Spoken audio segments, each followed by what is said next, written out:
let's kind of discuss some of the Easter eggs, because obviously with Kendrick Lamar, one thing that's kind of been a continuing theme throughout his career and just kind of him as an artist is that he sneaks in a lot of subliminals, a lot of Easter eggs, a lot of like hidden little messages, whether it's in his videos, whether it's in his music, whether it's what he's wearing. He always has something to say that is just below the surface, or if you dig a little deeper, there's something there for people that are out there. And that's why his true fans love digging things up, love digging through pretty much all of his imagery, pretty much all his potential messaging. And like they did it once again immediately after this, people were running to the internet to discuss Easter eggs and hidden features, hidden messages, and giving their opinions about it. Now he never ever really ever comes out and confirms or denies any of these kind of thoughts or theories or conspiracy theories, but the whole point is that he got people something that they can kind of feast on for days, and that is exactly what he did once again. Let's talk about some of these Easter eggs that people seem to have found throughout his performance.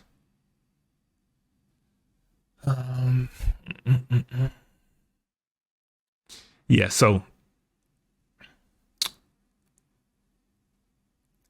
before the show, Kendrick Lamar did tell his fans that they could expect from his performance at the big game, from an interview to Apple Music and Ebro, storytelling. Basically, he said, "I think I've always been open about storytelling through my catalog and music history, and I've always had a passion about bringing that onto whatever stage I'm on. I can confirm that. I've seen him a couple times in concert, and a big part of his kind of performance is the storytelling, whether it's visual, whether it's like a direct, very clear, open story. There's always seems to be some narrative that he's trying to portray and paint with his performances, which I appreciate very much, because you don't often get that amongst hip hop performers. A lot of times they just get on stage with the mic and just rap along to a song that you've been listening to over and over and over again. But he goes the extra mile and actually gives you a full presentation and a narrative to kind of like feast on while you are enjoying his music. So that has always been a well-known aspect of him. Along with Dave Free, co-founder of PG Lang, he also had to say this: "We want his performance to have a cinematic and theatrical element to it," which, if you know these two, you wouldn't be surprised by. We can confidently say that there's no super performance that's quite like this one. The feel of it is Black America, and 1000% the feel of this was Black America. You can confirm that he did not hold back, which, why would he? Like, this is who we've come to expect from him, especially as hip hop fans. Like, fans of Kendrick Lamar know this is what he's been standing on for the entirety of his career. Why would he not do that? That's the Super Bowl. What does Black America look like, and how to control a narrative, and what it means to be Black in America versus what the world's perspective of that is.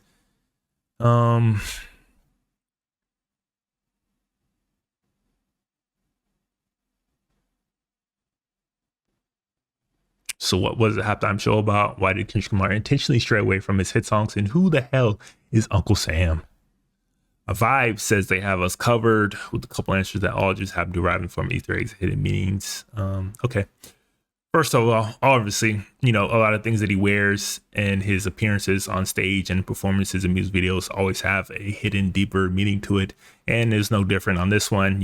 While it seemed like a very simple fit, there were some details that immediately stood out if you were watching this. And one of those is the lowercase a iced out chain that he was wearing during the Super Bowl. Let's see what they have. I have my own theories. I do think it means for A minor, obviously a very famous line from Not Like Us, and I think that's what it was for. But let's see. Kendrick Lamar's chain and jacket and chain are both Easter eggs for those super invested in their favorite artist. Lord, fans of Lamar will recognize the Gloria branded jacket as a nod to the last track on GNX. Yes, that's dope. That is a very dope kind of nod to his album. The song is a conceit, a literary love letter to K.Dot's pen and his ability to turn words into imagery, breathing life into his 16. Basically, Gloria was a love letter to hip hop and just rap in general, and what it's done for his life and his career and just everything in between.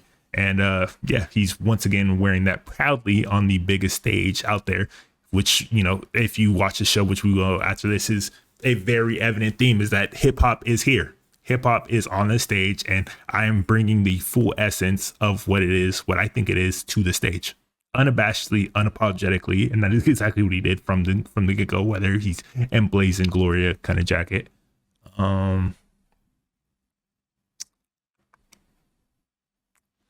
As for the chain, folks have assumed that the lowercase a swinging heavily around it was a tongue-in-cheek nod to his A minor, which is what I thought. It's definitely seemed like that. While that could be the case, it's more than likely a pendant representing his and Dave Free's brand, PG Lang. What is their company symbol, you ask? A lowercase a. I mean, could be both. Conveniently, it could easily be both. So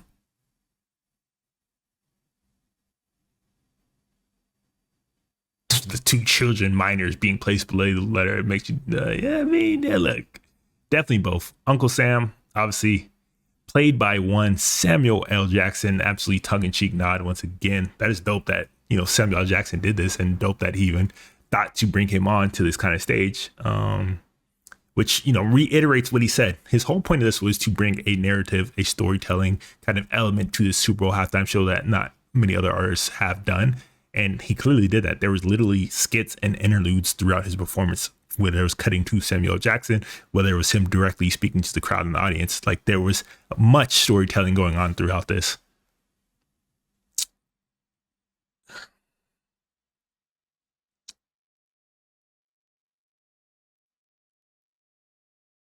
I mean, as you know, Uncle Sam, very synonymous with America in general and kind of recruiting people to the war effort and just kind of patriotism as general. And like, to see him kind of use that in his messaging and whatever storytelling element he was using, not that surprising if you've been following his career, but very dope to see nonetheless. And obviously, some people had some very strong feelings about having a black man be Uncle Sam, but it's Samuel L. Jackson. Like, America's on debut. Yeah, okay. America's Unk debuted as a white man with a scowled look and a pointed finger demanding his hypothetical nephew's enlist for the military as soon as possible for African Americans, though the symbol has often been associated with trickery, greed, deception, and most of all, oppression. Yes, this is true. Like, as much as it is viewed by a lot of people as a patriotic symbol of America for, different cultures and different communities in the country, it has not always been that way. It has often had very oppressive connotations and meanings, and like has not been appreciated in that manner. And clearly, there is a separation or a cognitive dissonance between, the two sides of America. Like, there's two sides of the coin, there's two sides of America, and he is definitely cleverly playing into that here.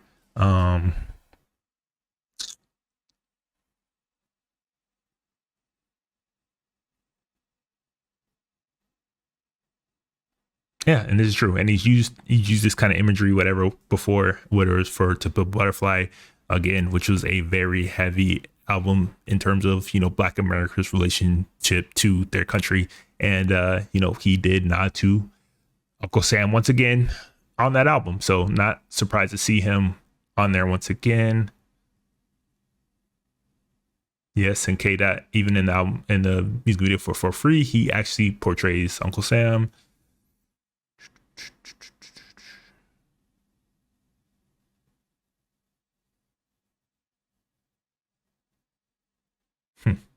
I mean, that's kind of dope. Been called Uncle Bunch these days, so now I'm performing as and or the uncle. Dope. Again, getting Samuel Jackson on your halftime stage is fucking dope. PlayStation. I don't know. Obviously, it's a game, Super Bowl. As he kind of mentioned before the Super Bowl announcement, he kind of mentioned, do you know how to play the game? I'm gonna teach you, da da da. Like, he's always been mentioning game. And he's also referred to hip hop as, a game, as the game. And it's been a recurring theme pretty much for him throughout this year. And as you can see, when he kind of zoomed out, which was also a very dope visual shot, you can see there's a square, X, triangle, and circle, which is, very synonymous with a PlayStation controller.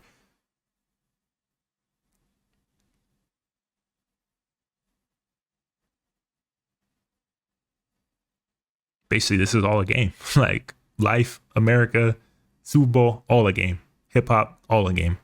Revolution will be televised. He did kind of nod to this. It's a very, very, very famous line from Jill Scott Heron and The Last Poets.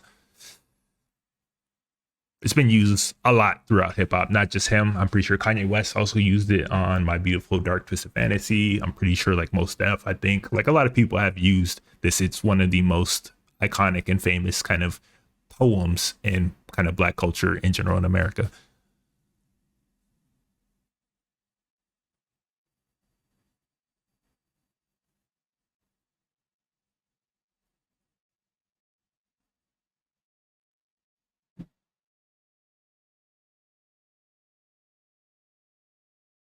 Which is also very clever now, as it says, the track found the men pondering what would happen when the revolution hit the streets. The last poets and Jill Scott hypothesized that when the revolution comes, some of us will probably catch it on TV with chicken hanging from our mouths. You'll know it's revolution because there won't be no commercials, and there are no commercials during the Super Bowl halftime show. And yes, a lot of us did catch it on TV as 30 something million people watched.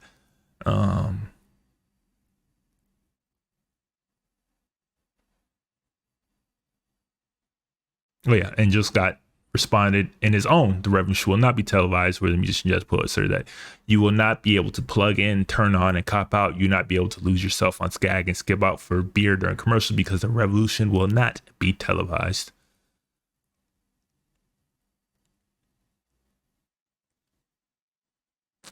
And then K. Dot himself said the revolution about to be televised, which it was. I don't know if it's a revolution, but it was definitely revolutionary in terms of like that stage. Yes, for sure. Like no other artist has even kind of tapped in, even came close to some of the things that he was messaging on.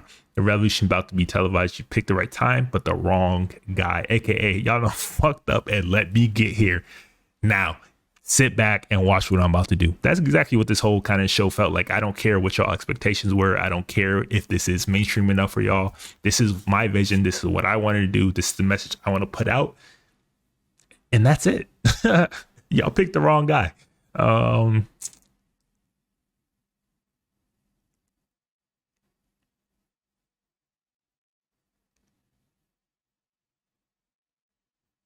40 acres and a mule, he also mentioned, which is, which is the long promise never held up. Promise to get 40-acre mule to all the slaves that were freed.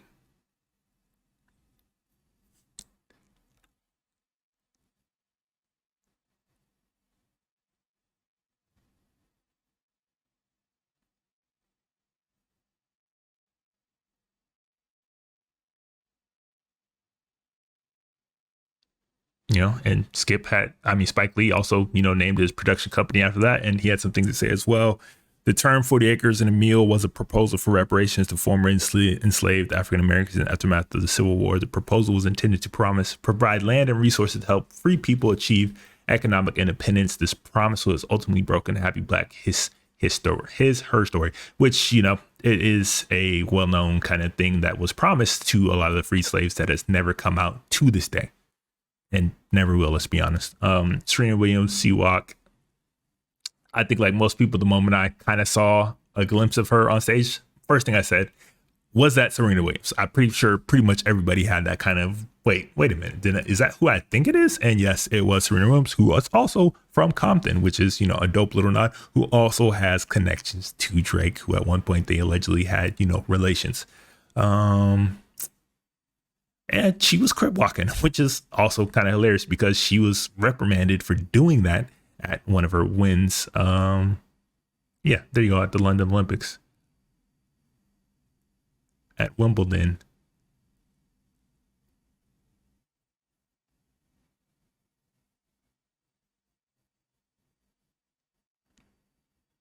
No, Wimbledon, not Olympics. It says Wimbledon. Huh?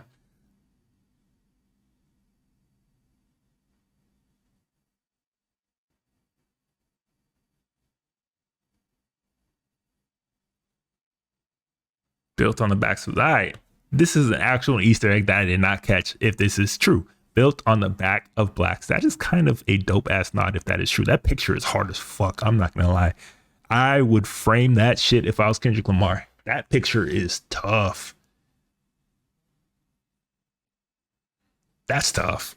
The phrase built on the backs of blacks came alive as Lamar performed, surrounded by male dancers donning the patriotic colors of the American flag during Humble.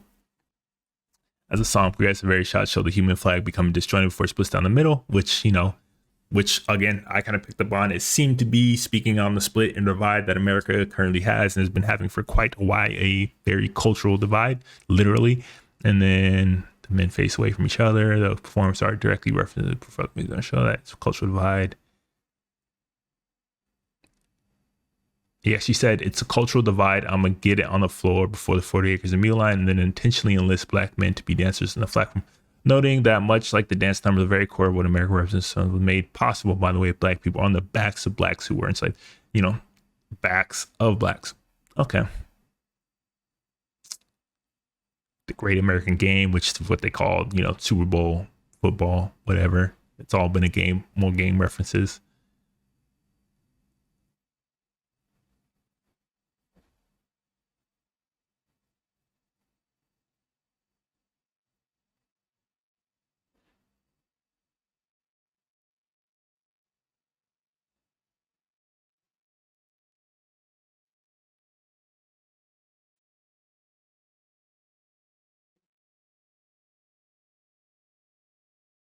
So yeah, that seems to be what they consider to be the full list of Easter eggs from his